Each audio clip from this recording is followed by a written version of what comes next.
Hello বন্ধুরা, welcome to my channel. আমি স্মৃতি। আজ আমি তোমাদেরকে বানিয়ে দেখাবো সুন্দর একটি লোটাস পন্ড। আর লোটাস পন্ডের মাঝখানে মা দুর্গার মুখমণ্ডল এবং একটি ত্রিশূল ফুটিয়ে তোলার চেষ্টা করব।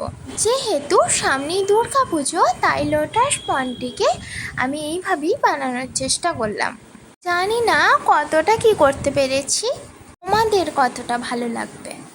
তো যাই হোক, চারিদিকে থাকবে লোটাস মানে পদ্ম ফুল এবং পদ্ম পাতা, আর মাঝখানে থাকবে একটি ত্রিশূল এবং আমাদের মা দুর্গার মুখমণ্ডল। আমি এখানে এই লোটাস পন্ডটি বানানোর জন্য কার্ডবোর্ড এবং ওয়াল পুট্টি ব্যবহার করেছি। তোমরা চাইলে ক্লে ব্যবহার করতে পারো। আমি চেষ্টা করেছি খুবই কম খরচায় কাজটি করার।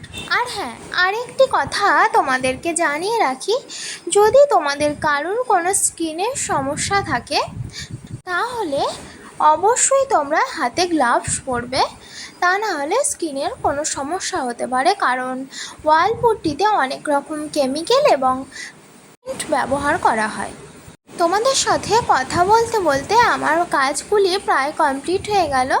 আমি এখানে লোটাস পন্ড মানে আমাদের পুকুরটিকে কয়েকটি কালারের মাধ্যমে সাজিয়ে নিলাম। আর হ্যাঁ, আমি এই লোটাস পন্ডটিকে একেবারে গোল করিনি, কারণ আমার মনে হয় পুকুর মানে খুব একটা গোল হয় না, একটু ট্যাড়া ব্যাকা থাকি। তোমাদের কি মনে হয়?